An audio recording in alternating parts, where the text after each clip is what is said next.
প্রতিশ্রুতি দেওয়ার ৪৮ ঘন্টার অধিক সময় অতিক্রান্ত হলেও কেন্দ্রীয় সরকার এখনো নিয়োগ করল না মধ্যস্থতাকারী।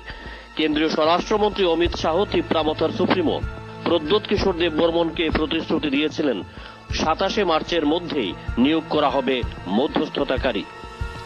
প্রদ্যোৎ কিশোর নিজেই সামাজিক যোগাযোগ মাধ্যমে এই সংক্রান্ত পোস্ট করেছিলেন, কিন্তু নির্দিষ্ট সময় অতিক্রান্ত হলেও কেন্দ্রীয় সরকার প্রদ্যোৎ কিশোরকে দেওয়া প্রতিশ্রুতি অনুযায়ী এখনো মধ্যস্থতাকারী নিয়োগ করেনি।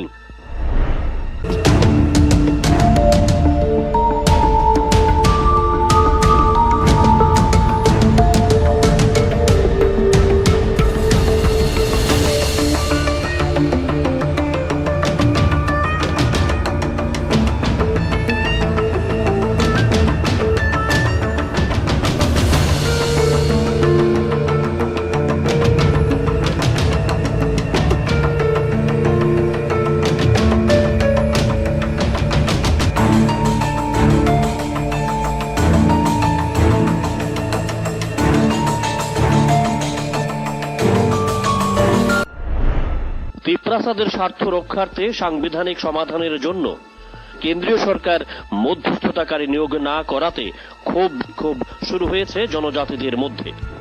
মঙ্গলবার রাতে চম্পকনগরের সাধুপাড়াতে রাস্তায় নামে জনজাতি অংশের মানুষ। তারা স্পষ্টভাবে জানিয়ে দেয়, কেন্দ্রীয় সরকার মধ্যস্থতাকারী নিয়োগ না করলে তারা অনির্দিষ্টকালের জন্য জাতীয় সড়ক অবরোধ করবে। এদিন রাতে অল্প সময়ের জন্য জাতীয় সড়ক অবরোধ করে তারা প্রতীকী প্রতিবাদ করেছে। এখন জনজাতি অংশের মানুষ চেয়ে আছেন কেন্দ্রীয় স্বরাষ্ট্রমন্ত্রী অমিত শাহের দিকে। তিপ্রাসাদের স্বার্থ রক্ষার্থে সাংবিধানিক সমাধানের জন্য কেন্দ্রীয় সরকার যত দ্রুত মধ্যস্থতাকারী নিয়োগ করলেই পরিস্থিতি নরম হবে, অন্যথায় তপ্ত হয়ে উঠবে রাজ্যের আকাশ বাতাস। অন্তত তীব্রামথার নেতৃত্ব তাদের কথাবার্তার মাধ্যমে এমনই ইঙ্গিত করছেন।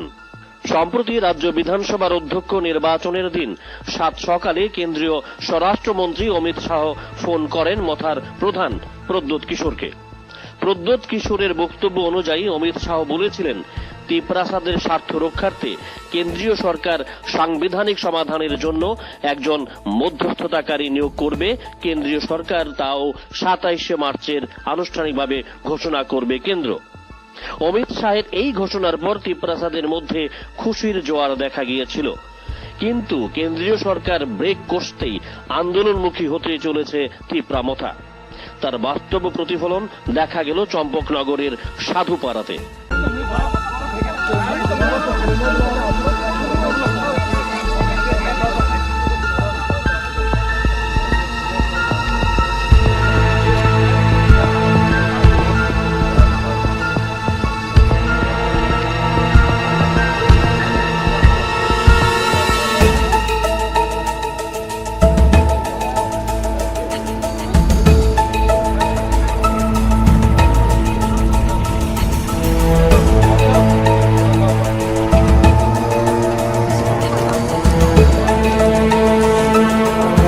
ব্যুরো রিপোর্ট, জ্যাম 24 নিউজ।